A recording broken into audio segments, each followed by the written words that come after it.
Assalamualaikum semuanya. Buat kalian para pecinta anime, komik, novel, dan lain sebangsanya, selamat datang kembali di channel Angka Anime dengan aku Angga. Di kesempatan kali ini, aku akan kembali melanjutkan pembahasan alur cerita anime yang berjudul Hataraku Mao Sama. Video ini merupakan bagian ketiga dari keseluruhan alur cerita anime Hataraku Mao Sama untuk season pertamanya.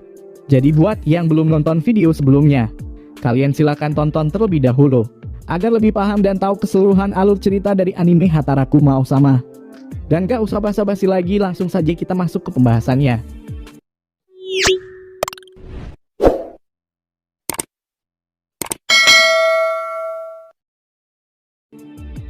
Setelah Mao Sadao berhasil mengalahkan Orba dan Lucifer, ia pun kembali ke rutinitasnya menjadi salah satu karyawan di restoran McDonald. Beberapa saat kemudian, dikarenakan Lucifer atau sekarang namanya menjadi Urushihara berhasil menemukan lokasi yang berpotensi mempunyai hubungan dengan dunia lain, yakni sebuah kelas terlarang yang terdapat di salah satu sekolah yang letaknya tidak jauh dari lokasi tempat tinggal mereka. Urushihara pun kemudian meminta kepada Mao Sadao dan Asia untuk segera mencari sekolah tersebut. Dan hasilnya sekolah yang dimaksud oleh Urushihara adalah tempat di mana Chichan bersekolah. Lalu pada waktu malam harinya, Chichan pun berinisiatif menemani Mao Sadao dan Asia untuk mencari keberadaan kelas terlarang di sekolahnya.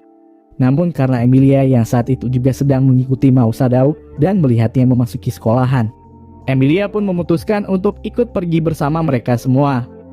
Pada akhirnya, mereka berempat pun mulai menelusuri kelas demi kelas di sekolah tersebut untuk mencari dan menemukan lokasi yang disampaikan oleh Urushihara.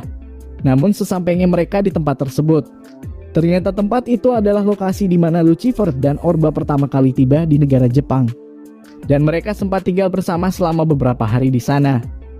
Di sini ternyata Urushihara hanya ingin menyuruh Mao Sadao untuk mengecek apakah ada orang lain yang datang dari NT Isla, sekaligus mengambilkan sebuah konsol game yang sempat dijatuhkannya ketika dirinya masih tinggal di tempat tersebut. Alhasil mereka pun tidak menemukan sebuah gerbang sihir yang menghubungkan pulau NT Isla dengan negara Jepang. Dan akhirnya mereka harus pulang dengan membawa sebuah konsol game yang diinginkan oleh Urushihara. Di sisi lain, atau lebih tepatnya di pulau NT Isla, saat ini berita tentang pengkhianatan yang dilakukan oleh Orba dan berita tentang pahlawan Emilia yang telah bekerja sama dengan Raja Iblis Satan sudah mulai menyebar luas. Karena hal itu, pihak Gereja Suci pun kemudian berinisiatif untuk mengirimkan salah seorang utusannya yang bernama Celestial untuk segera membunuh Raja Iblis Satan yang sekarang tinggal di negara Jepang. Sosok Celestial sendiri dulunya merupakan seorang pembunuh yang sering bekerja di balik layar alias seorang pembunuh. Dan dirinya juga sempat menjadi bawahan dari Uskup Agung Orba. Bahkan karena saking terkenalnya, orang-orang sering kali menjulukinya sebagai malaikat kematian.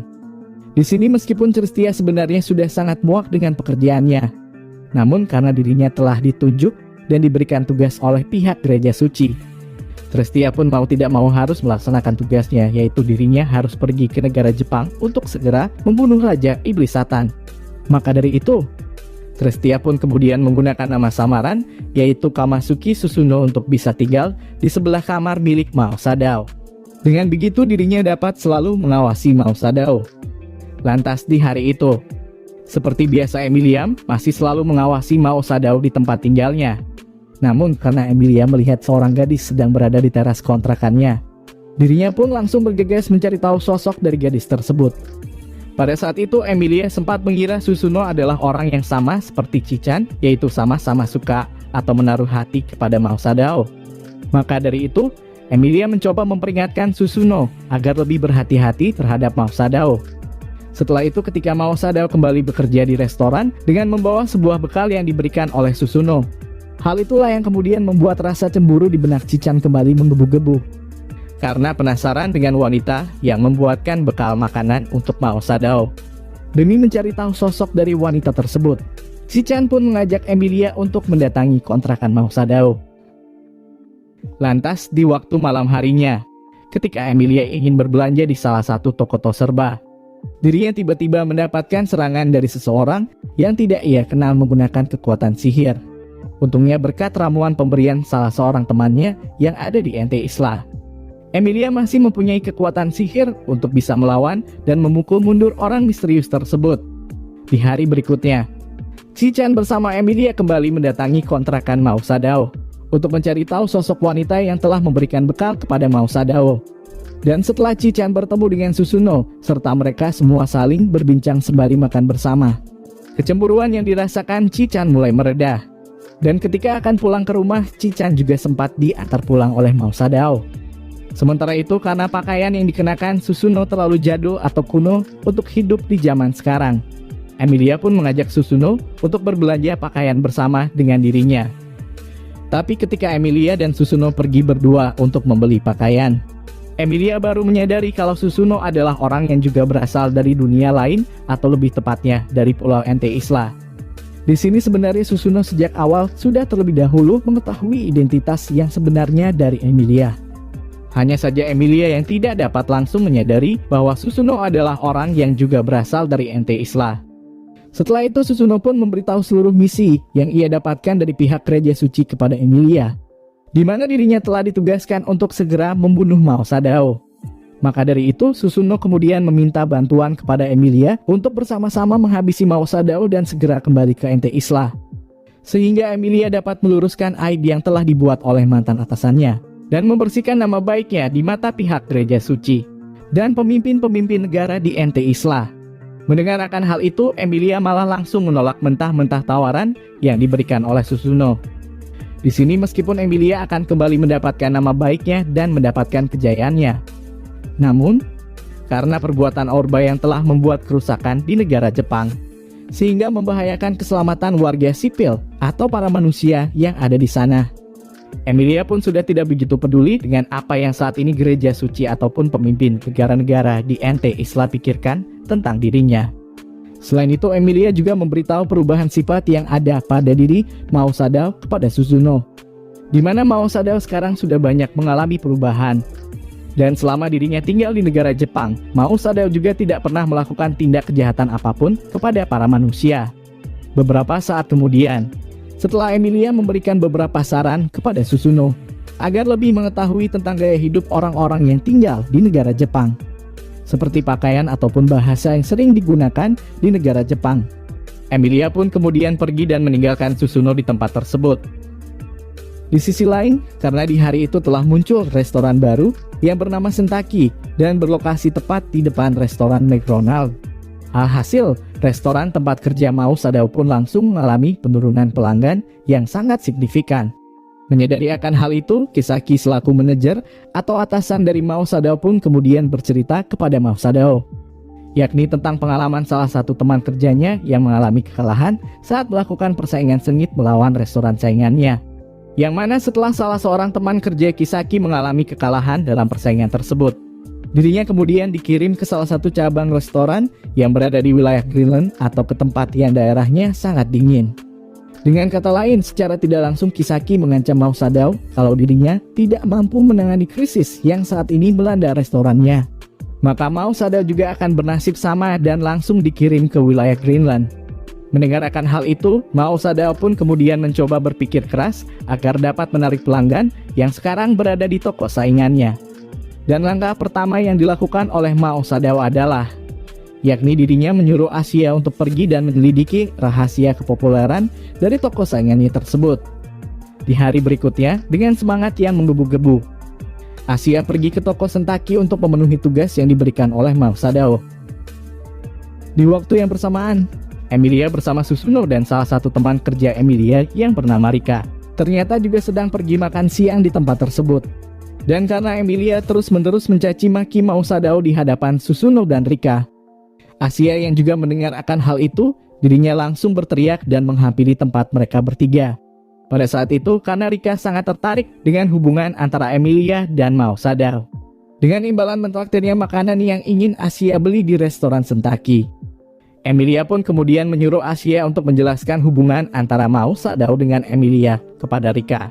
Mendengar akan hal itu, Asia pun langsung menyetujui tawaran dari Emilia dan mulai menjelaskan hubungan yang sebenarnya antara mereka berdua kepada Rika.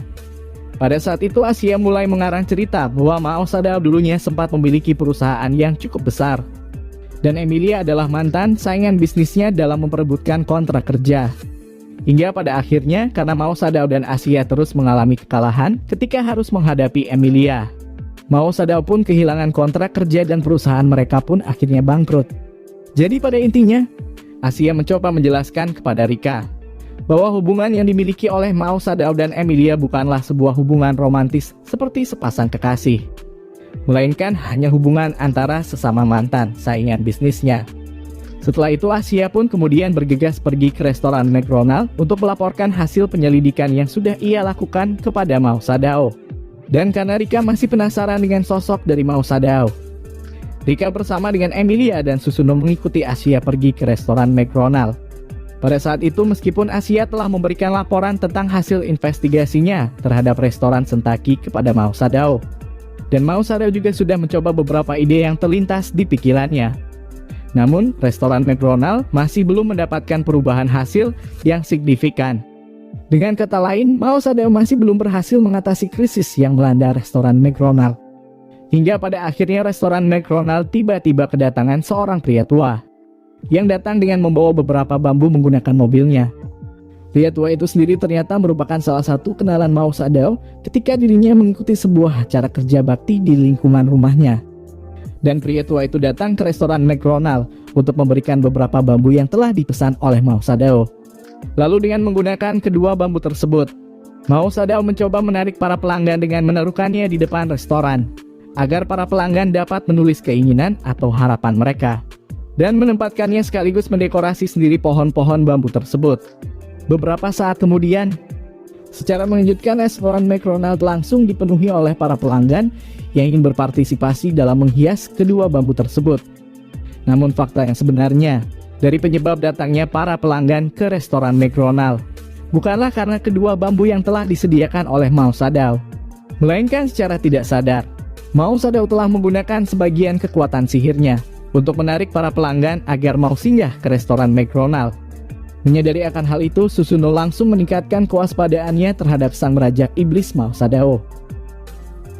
Lantas di hari berikutnya, karena Mao Sadao berhasil melewati krisis yang melanda restoran McDonald, dan saat ini salah satu cabang restoran yang terletak di sebuah taman bermain sedang membutuhkan bantuan dari seorang pegawai berbakat yang menjadi salah satu bawahan dari Kisaki. Kisaki pun kemudian menawarkan kepada Mao Sadao untuk pergi dan membantu menangani para pelanggan di salah satu cabang restorannya. Dan tentunya Mao Sadao akan mendapatkan fasilitas dan gaji tambahan dalam menjalankan tugas tersebut. Mendengar hal itu, tanpa pikir panjang Mao Sadao langsung menyetujui tawaran yang diberikan oleh Kisaki selaku manajer restorannya. Di sini mengingat si Chan ingin selalu bersama Mao Sadao, dirinya mengajukan diri untuk ikut membantu Mao Sadao dan pergi bekerja di tempat tersebut. Namun sangat disayangkan karena Kisaki sangat yakin kalau Mao Sadao akan mampu mengatasi masalah tersebut seorang diri. Kisaki pun langsung menolak permintaan dari Chichan. Lantas karena Chichan tetap bersikeras ingin melihat Mao Sadao, dirinya berinisiatif mengajak Emilia dan Suzuno untuk pergi ke tempat di mana Mao Sadao akan bekerja. Dan sesuai janji yang telah mereka buat, di hari berikutnya, Chichan bersama Emilia dan Suzuno datang ke tempat Mao Sadao bekerja di hari tersebut. Lalu setelah berhasil bertemu dengan Mao Sadao, ketiga perempuan itu bersenang-senang dan menghabiskan waktu dengan mencoba berbagai wahana di tempat tersebut. Hingga pada akhirnya, secara mengejutkan muncul segerombolan buaya yang seharusnya digunakan untuk pertunjukan, malah terlepas dan mulai berenang serta mengejar para pengunjung yang ada di taman bermain tersebut. Melihat hal itu, tentunya para pengunjung yang merasa ketakutan langsung mencoba melarikan diri dari kejaran para buaya. Namun berkat kepanikan dan rasa takut akan kematian dari para pengunjung, perlahan-lahan Mao Sadao kembali mendapatkan kekuatan sihirnya dengan menyerap emosi negatif dari para pengunjung yang sedang ketakutan. Pada saat itu Mao Sadao bukannya memilih untuk menyimpan kekuatan sihirnya agar dapat kembali ke Ente Isla.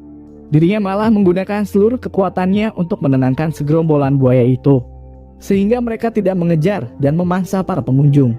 Melihat akan hal itu, Susuno terlihat keheranan dengan tindakan yang telah dilakukan oleh Mao Sadao. Bahkan di pikirannya, Susuno masih bertanya-tanya, kenapa seorang raja iblis mau melewatkan kesempatan emasnya untuk semakin membuat kekacauan dan bisa memanen kekuatan sihir yang jauh lebih banyak, hanya demi membantu para manusia dan harus kehilangan seluruh kekuatannya. Lantas karena hari sudah menjadi sore, Shichan bersama Emilia dan Susuno pun kemudian memutuskan untuk segera pulang dan kembali ke rumah masing-masing.